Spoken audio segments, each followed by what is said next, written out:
Dear brothers and sisters, inshallah, we'll try to finish our khutbah within 10 minutes because Asr Salah starts at 2:06. So today was the conclusion of the explanation of Surat At-Teen. And in the last khutbah, we stopped at the ayah in which Allah subhanahu wa ta'ala says, ثُمَّ لَقَدْ خَلَقْنَا الْإِنسَانَ فِي أَحْسَنِ تَقْوِيمٍ, that Allah has created the human being in the best shape and form.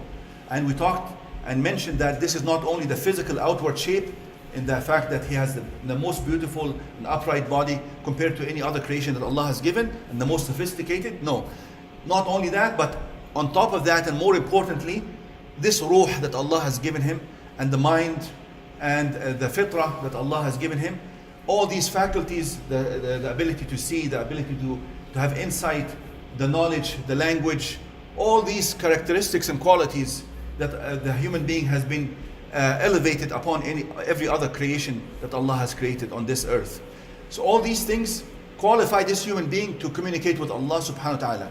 And just like he was given more, he is more responsible. And he's responsible in front of Allah subhanahu wa ta'ala for all the blessings that he has given him.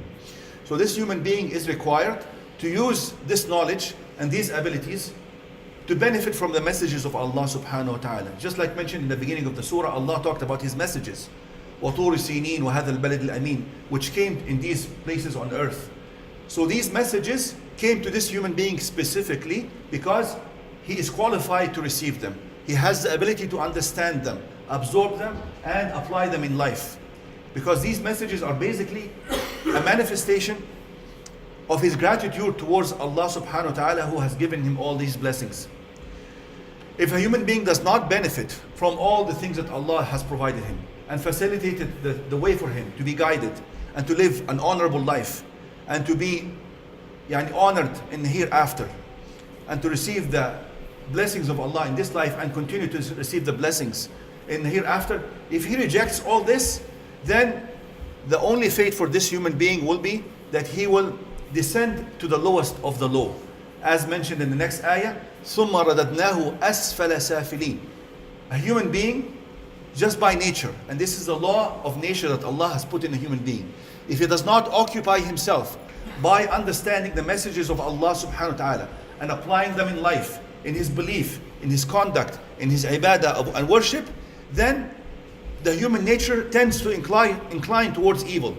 He will find himself, if he does not occupy himself with prayer and worshipping Allah, he will worship something else. Definitely. Whether that thing is a human being or an animal like a cow or even his own desires, he will worship his own desires. أَرَأَيْتَ مَنِ اتَّخَذَ إِلَهَهُ هَوَاهُ. He has taken his own desires as his God. So somebody might say to you, oh, I don't want to worship anything. Not God, not anything. I just want to live like this. He is worshipping, but he is worshipping his own self, his own ego, his own desires. Basically, worship means what you have become submissive to and that you obey in everything it tells you. Obedience and submission. This is the meaning of worship. If we don't offer this to Allah subhanahu wa ta'ala, definitely, inevitably, a human being will offer it to something else. And he will live a miserable life because of that in this life, and what awaits him in the hereafter is much more grave. A human being can descend to levels that are worse than the animals, as we mentioned in the previous khutbah. And we have seen this throughout history. The communist regimes in Asia and Russia in the 20th century, they have decided to kill 130 million other human beings. Starvation, forced labor, all the atrocities, torture a human being committed against other human beings. If he had a connection with Allah subhanahu wa ta'ala, he would never do that. When the Americas were colonized by Europeans and Spanish, the estimates of the indigenous people who were basically starved and killed and tortured and killed by disease or directly, the estimates range between 50 million to 200 million. And that's a part of history they don't want you to know actually, and that is why the estimates are so wide apart between what happened in South America and North America. These are just examples of what a human being can do. I was reading yesterday about a serial killer. They called him the most prolific serial killer in US history. Samuel Little is now being tried still. This man admitted with his own tongue that he has raped and killed 90 women. If he had any kind of connection with Allah subhanahu wa ta'ala and fear of the consequence, he would not have done something like this. Also, you find human beings, their interests have also descended to the lowest of the low. A few years back, during the Hurricane Katrina, somebody who was wealthy from the Middle East, his wish was just to meet one of the actors. I don't recall her name, but he made a deal through her broker and her representative just to meet with her for 15 minutes in a park or a cafeteria and talk in front of everybody, just to talk for 15 minutes. Imagine how much he paid for that. More than $300,000. Wallahi al-azim. It was on a newspaper, and many of you might have heard this. And she actually took the money and donated it to the victims of the Hurricane Katrina at the time. Look at how some human being can descend. Some people can buy a yacht for more than $1 million. Can buy lawha, a piece of art, for $500 million. $500 million could have made millions of families happy. Children eat. Some people are starving. Look at the low interest that some human beings can reach because they have not followed the rule. They have not paid attention to the law. ثُمَّ رَدَدْنَاهُ أَسْفَلَ سَافِلِينَ إِلَّا الَّذِينَ آمَنُوا وَعَمِلُوا الصَّالِحَاتِ. If they occupied themselves with آمَنُوا وَعَمِلُوا الصَّالِحَاتِ, you would never descend to these low levels. And this ayah shows us that human beings have a tendency to incline towards these low levels in their beliefs, in their conduct, in their interests, and so on and so on. The only safeguard is to follow the guidance of Allah subhanahu wa ta'ala. And this, because of this law, and because human beings have not taken advantage of the guidance of Allah and everything that He has facilitated to them to elevate themselves, the final outcome of this humanity is that only one person will end up in heavens while 999 will be punished in the fire of hell. Now this punishment could mean temporary punishment or eternal punishment based on the level of violation to the law of Allah subhanahu wa ta'ala. If they have committed shirk and kufr, then eternal punishment in the fire of hell. If it was major sins that Allah did not forgive and they have not repented from, then it could be temporary punishment in the fire of hell. The hadith tell us this, that on the day of judgment, Adam alayhi salam, Allah will tell him, "O Adam, bring out from your descendants the share of the fire of hell, of this humanity."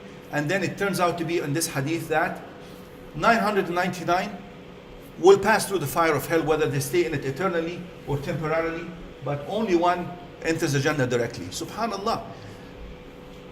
So instead of us objecting to this or saying what is the wisdom behind this, we should try to save ourselves by trying to be that one. Because Allah has the right to do whatever He wills. لا يسأل عما يفعل هم يسألون. He cannot be questioned about what He does. Actually, if Allah decided to create a creation and throw it just like this in fire of hell for torture, it is still His creation. And He has not committed any injustice in this because He owns it. If you decide to destroy your own property, it is your thing. But Allah does not do that. Allah gives all chances for the human being to have the best life in this life and the life to come. He has given him the intellect, the fitrah. He has created him so that he knows his Lord and is inclined to show gratitude and worship this Lord. He has given him the sight, the hearing. He has sent messages. He has sent messengers.